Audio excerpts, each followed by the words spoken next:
No olvides darle like y suscribirte a nuestro canal. Desperté a las 7 de la mañana, como cualquier día de escuela. Tenía 16 años en ese entonces, ahora tengo 20. Mi rutina era siempre la misma: levantarme, desayunar rápidamente y salir para llegar a tiempo. Aquella mañana, sin embargo, algo fue diferente. Recuerdo que mi mamá mencionó que tenía que ir a un lugar cerca de mi escuela, así que había decidido tomar el mismo autobús que yo. Nos preparamos, salimos juntas y caminamos hacia la parada de autobús. Mientras esperábamos, charlábamos sobre cosas triviales, la lista de compras, planes para el fin de semana y las tareas que tenía pendientes. Cuando el autobús llegó, nos sentamos en el lado derecho, cerca de la ventana. Todo parecía completamente normal. A mitad del camino, en una intersección, ocurrió lo inesperado. Un auto rojo cruzó a toda velocidad y se estrelló contra el costado del autobús, justo donde estábamos sentadas. Fue instantáneo. Sentí el impacto como si fuera real. Un dolor punzante en el cuello, el sonido ensordecedor del metal retorciéndose y después, oscuridad. No vi nada, solo sentí un frío penetrante y la sensación de que mi cabeza pesaba como una piedra. Mi corazón latía fuerte, pero el miedo me paralizaba. En medio de aquella oscuridad, sentí como si flotara fuera de mi cuerpo. Hubo un instante en el que todo estuvo en silencio, como si el tiempo se hubiera detenido. Entonces, poco a poco, la sensación de frío dio paso a un calor suave y reconfortante. Abrí los ojos y estaba en mi casa, desayunando. Miré el reloj, eran las 7:30 de la mañana. Me sentí desconcertada, como si acabara de vivir un sueño demasiado real. Le pregunté a mi mamá si todavía tenía que ir a algún lado, pero me dijo que no. Algo dentro de mí se sintió inquieto, como una advertencia. Decidí no tomar el mismo autobús que en mi visión y opté por esperar al siguiente, aunque eso significaba llegar tarde a la escuela. Cuando finalmente subí al otro autobús, noté algo extraño al acercarnos a la intersección de mi visión. Había un embotellamiento. Al mirar hacia adelante, vi un autobús volcado de lado y un coche rojo con el frente completamente destruido junto a él. Sentí un escalofrío recorrerme la espalda. Era exactamente como lo había visto, cada detalle. Me quedé paralizada, incapaz de procesar lo que estaba viendo. Incluso vi un bolso igual al mío tirado entre los escombros, aunque no podía ser posible. Bajé del autobús en la siguiente parada y regresé a casa. No fui a la escuela ese día, no podía. Le conté a mi mamá lo que había pasado, pero obviamente no me creyó. Pensó que estaba inventando cosas o mezclando sueños con la realidad. Sin embargo, yo sabía que lo que había visto y sentido era real. Esa noche apenas pude dormir, repasando cada imagen y cada sensación. ¿Había podido evitar de alguna manera mi propia muerte? ¿Era un eco de otra versión de mi vida en otro lugar o en otra línea temporal? ¿O era simplemente un sueño, una coincidencia? Hasta el día de hoy no puedo dejar de pensar en lo que ocurrió. Cada vez que paso por esa intersección, siento el peso de ese momento como si aún estuviera atrapada entre dos mundos. A veces, en las noches silenciosas, puedo oír el eco distante del choque y el crujir del metal, recordándome que hay cosas en este mundo que escapan a toda explicación. Todo ocurrió 2 días después de mi 8º cumpleaños. Mi familia y yo nos habíamos mudado recientemente a un pequeño pueblo, buscando una vida más tranquila y asequible. Nuestra nueva casa estaba en un edificio alto, en el 8º piso, con un balcón que ofrecía una vista amplia de las calles estrechas y los árboles que bordeaban las aceras. Recuerdo que todavía estábamos desempacando, acostumbrándonos al lugar, con las cajas apiladas en los rincones de cada habitación. Yo era un niño inquieto, siempre perdido en mi imaginación. Para mi cumpleaños, mi abuela me había regalado un montón de cómics, entre 10 y 15. Era el mejor regalo que podía recibir. Me encerré en mi propio mundo, pasando horas leyendo esas historias que llenaban mi mente de colores, héroes y aventuras imposibles. Uno de los cómics que más me intrigó fue una historia de Spider-Man, pero no del Peter Parker que todos conocían.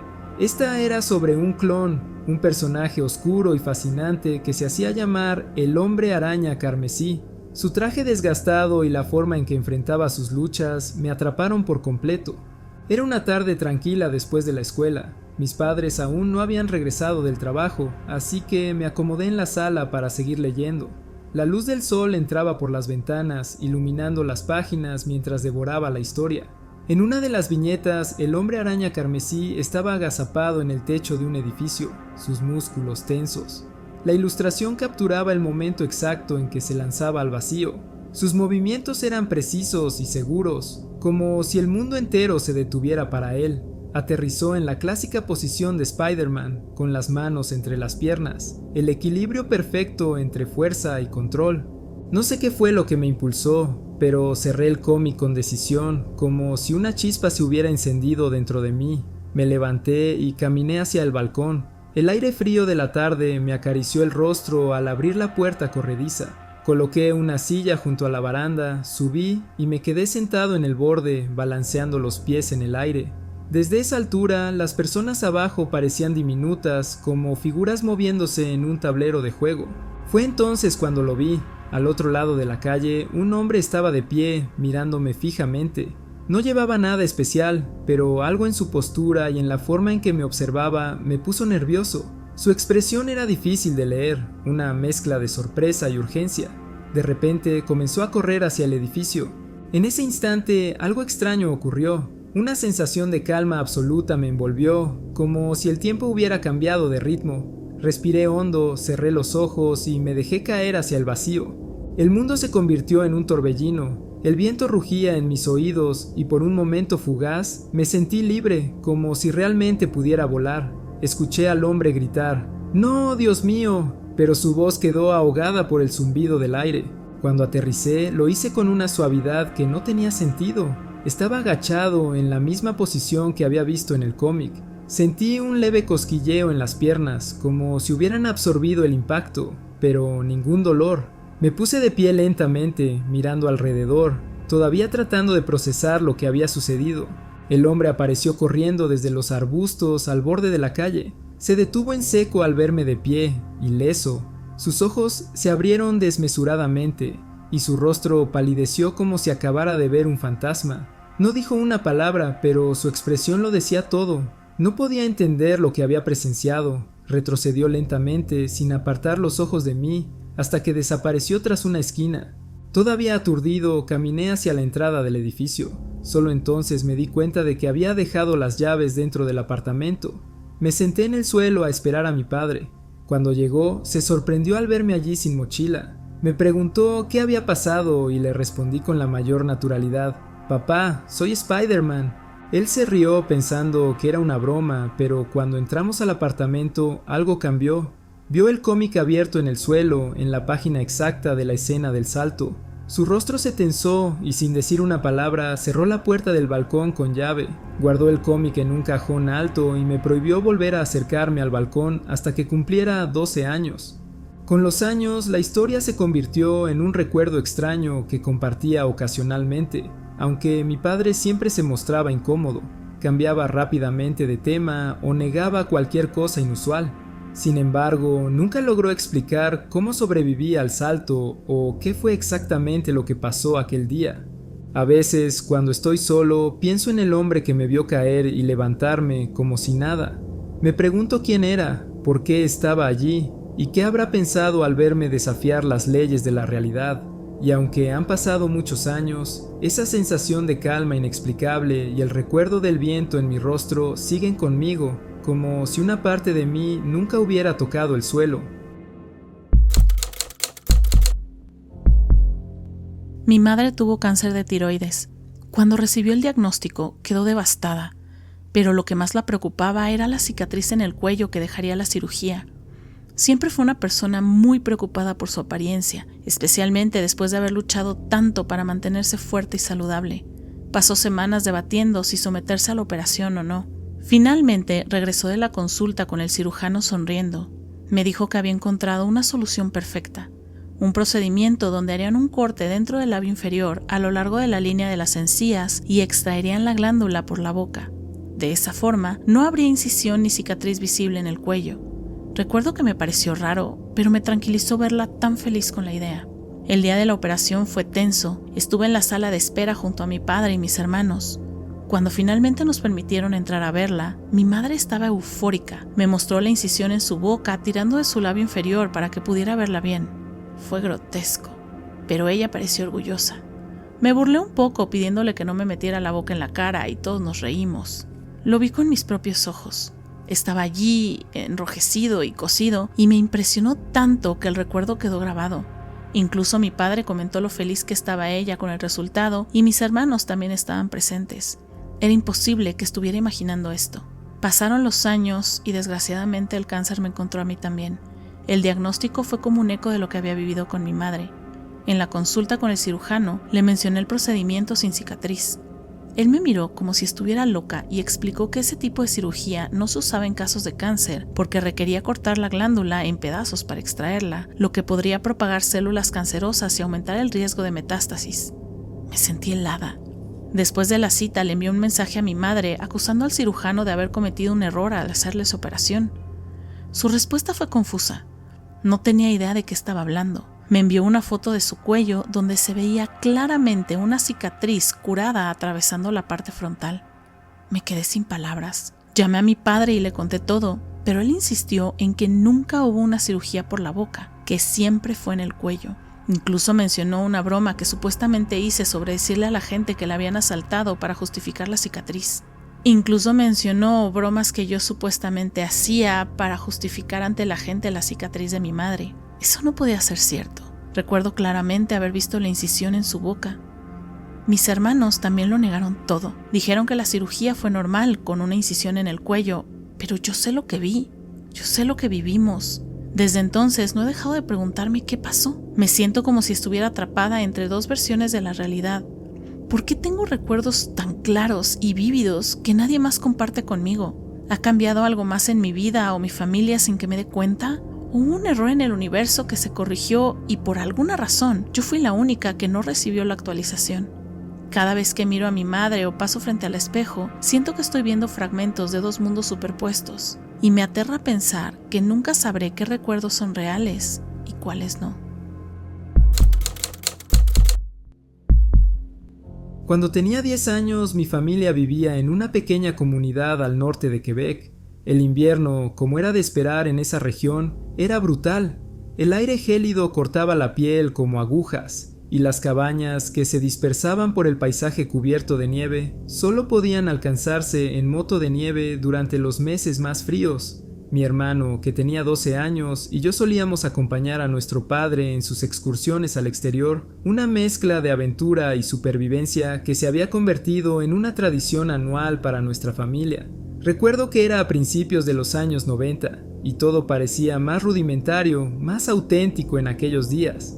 Era uno de esos días interminables de invierno, cuando el sol apenas se asomaba sobre el horizonte y el viento soplaba tan fuerte que parecía cortarnos la cara.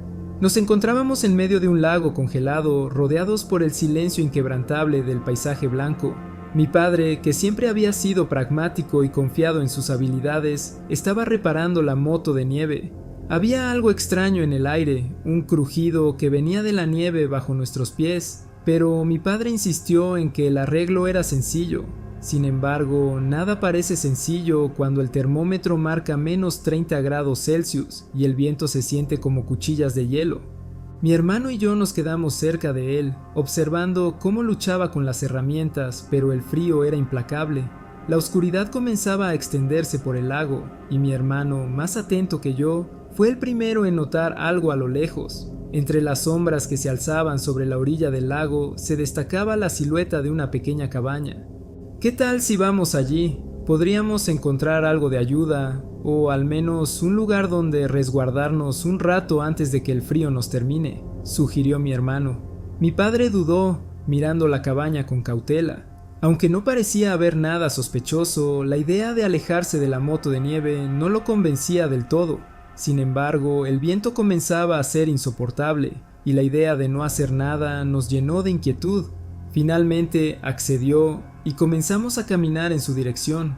La cabaña era pequeña, de una sola habitación, con un aire de abandono que no pasaba desapercibido. Sin embargo, cuando entramos, todo parecía estar en orden. Había un fregadero antiguo pero funcional, una mesa con 4 sillas y un sofá que, aunque viejo, estaba limpio. La cama solitaria en un rincón, cubierta con una manta desgastada, parecía un refugio perfecto en medio de ese paisaje helado. Lo más importante, sin duda, era la estufa de leña que ardía suavemente en el centro de la habitación, llenando el aire con un calor reconfortante. A pesar de que la cabaña parecía desocupada, la puerta no estaba cerrada con llave. Mi padre, aún desconfiado, insistió en que debíamos respetar la propiedad. «Solo será un par de horas y nos vamos», dijo mientras nos acomodábamos en el suelo, cerca de la estufa. De manera sorprendente salió al exterior a fumar, una práctica que en esos tiempos no era tan común y mucho menos dentro de un espacio tan pequeño. La noche transcurrió tranquila. La calidez de la cabaña nos permitió dormir sin el constante miedo de que el frío nos calara hasta los huesos. A la mañana siguiente, después de un desayuno improvisado con lo que teníamos en las mochilas, nos levantamos y nos aseguramos de dejar todo como lo habíamos encontrado. Limpiamos el suelo, organizamos las sillas y la mesa y dejamos una nota agradeciendo al dueño de la cabaña por habernos dado refugio. Fue un gesto sincero, aunque había algo extraño en todo ello, como si esa cabaña hubiera sido más que un simple refugio temporal. Con la luz del día, mi padre logró reparar la moto de nieve, y con la sensación de alivio de quien ha superado una prueba difícil, nos dirigimos hacia nuestra propia cabaña.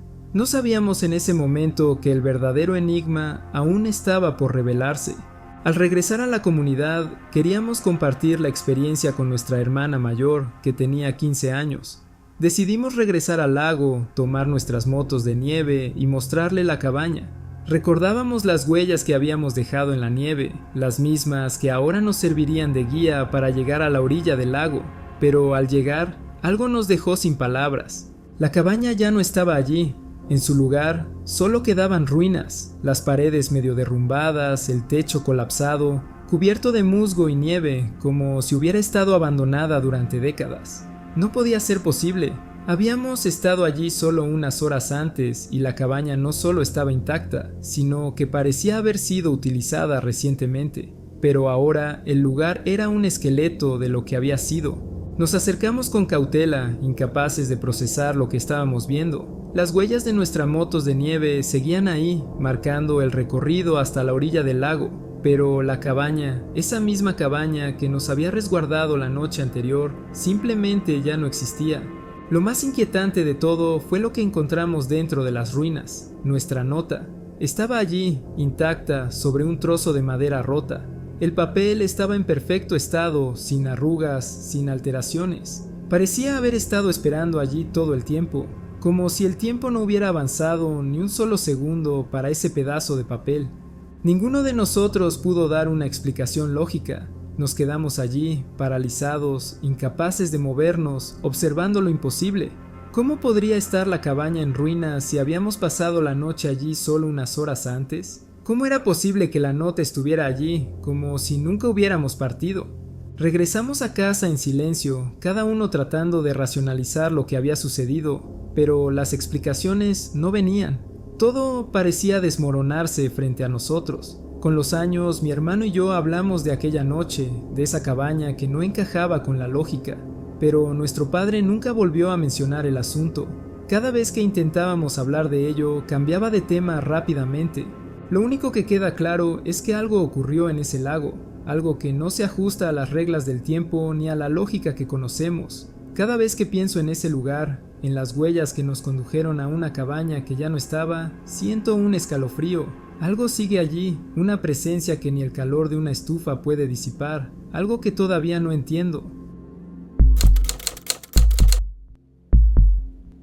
Desde que tenía memoria, ese pequeño cuarto oscuro en la parte trasera del escenario de la escuela siempre había causado escalofríos. Era un espacio diminuto, sin ventanas, sin luz y con una cerradura por fuera. Nadie quería acercarse demasiado, pero su presencia en los ensayos siempre despertaba un morbo extraño. Era una tarde como cualquier otra. Nos habíamos quedado después de clases para preparar un número para la presentación anual. Entre bromas y risas, decidimos jugarle una broma a uno de nuestros amigos, Marco. Él siempre se hacía el valiente, así que pensamos que encerrarlo en el cuarto oscuro por unos minutos sería gracioso. Todos estábamos en esa edad en la que las bromas pesadas parecían ser divertidas.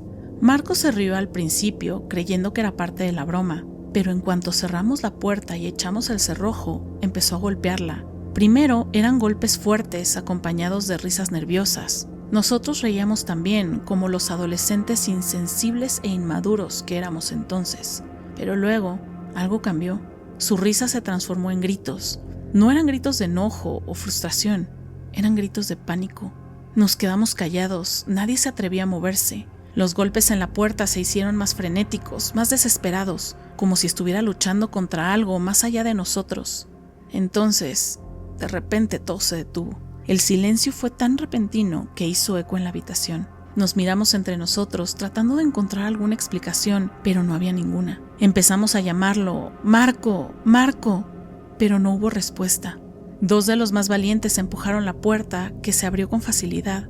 Encendieron las linternas de sus teléfonos y entraron. El cuarto estaba vacío. Nos congelamos. No era posible. Era un cuarto pequeño, sin ventanas, sin salidas ocultas. No había manera de que hubiera salido sin que lo viéramos, pero estaba vacío. La histeria nos dominó. Empezamos a correr por todo el teatro, llamándolo, revisando cada rincón. Y entonces alguien gritó. Miramos por una de las ventanas hacia el patio de la escuela y ahí estaba Marco. Caminaba hacia el edificio como si nada hubiera pasado. Corrimos hacia él, rodeándolo. Estaba pálido, confundido. Le preguntamos cómo había salido, cómo había llegado afuera. Él nos miró como si estuviéramos locos. ¿De qué hablan? Me dejaron salir. Abrí la puerta y pasé junto a ustedes, pero me ignoraron, como si ni siquiera me vieran. Nos miramos unos a otros buscando alguna explicación lógica. Era imposible. Nosotros habíamos estado de pie, bloqueando la única salida. No había forma de que hubiera pasado sin que lo notáramos. Volvimos al cuarto oscuro, revisamos cada rincón buscando una trampilla, un pasaje oculto, algo que explicara lo que acababa de suceder. No encontramos nada. El cuarto seguía siendo ese espacio opresivo y cerrado que siempre había sido. Desde ese día, nadie volvió a acercarse al cuarto oscuro. El incidente nos marcó a todos. Marco nunca pudo explicarlo y nosotros tampoco. A veces, cuando paso por la vieja escuela, miro hacia el escenario y siento un escalofrío. Me pregunto si lo que ocurrió fue una falla en la realidad, una puerta momentánea a otro lugar o simplemente un truco de la mente colectiva. Pero hay algo que nunca puedo olvidar, el sonido de sus gritos y el silencio que lo siguió. Durante semanas después del incidente, no pude dejar de pensar en lo que había sucedido. Cada vez que cerraba los ojos, la imagen del coche marrón aparecía con la misma claridad. El sonido del metal retorciéndose, el impacto, el dolor que sentí en aquella visión. Todo era demasiado vívido como para considerarlo una mera fantasía o una alucinación producto del cansancio. Volvía una y otra vez al mismo tramo de carretera, recorriendo mentalmente cada segundo de esa visión, buscando respuestas en cada rincón de mi mente. Me preguntaba si había vislumbrado un universo paralelo, alguna línea temporal alternativa donde, en lugar de frenar, había continuado mi marcha y muerto en el choque. O tal vez, de alguna manera, había recibido una advertencia desde otra realidad, una que solo se manifestaba en mi mente a través de esa visión. Pero a medida que pasaban los días, la idea de que las leyes del tiempo y del espacio no eran tan absolutas como pensaba comenzó a asentarse en mí. Sentía que algo mucho más grande que yo estaba en juego, como si estuviera siendo arrastrado hacia algo que no podía comprender completamente. Decidí evitar ese camino. La carretera, que antes me parecía una ruta familiar, se transformó en algo inquietante. Cada curva, cada árbol a lo largo del borde parecía cargado de una presencia extraña. No era solo el miedo lo que me impulsaba a evitarla, sino una sensación persistente de que allí había algo más, algo que no se veía a simple vista, pero que lo sentía todo el tiempo, como una sombra invisible siguiéndome a cada paso. Aunque dejé de recorrer esa carretera, algo dentro de mí no dejaba de rondar la experiencia. Incluso en los días más tranquilos, cuando estaba en casa, trabajando o sentado con amigos, mi mente volvía involuntariamente a aquella curva. Me preguntaba cada vez con más frecuencia si esa visión era solo un avance de lo que ya estaba destinado a ocurrir. Tal vez la muerte no se podía evitar, solo posponerla. Y si había una línea temporal donde ya había caído en ese accidente, ¿era posible que de alguna forma mi conciencia se hubiera deslizado entre esas realidades? A veces, por las noches, el sueño se apoderaba de mí con más intensidad.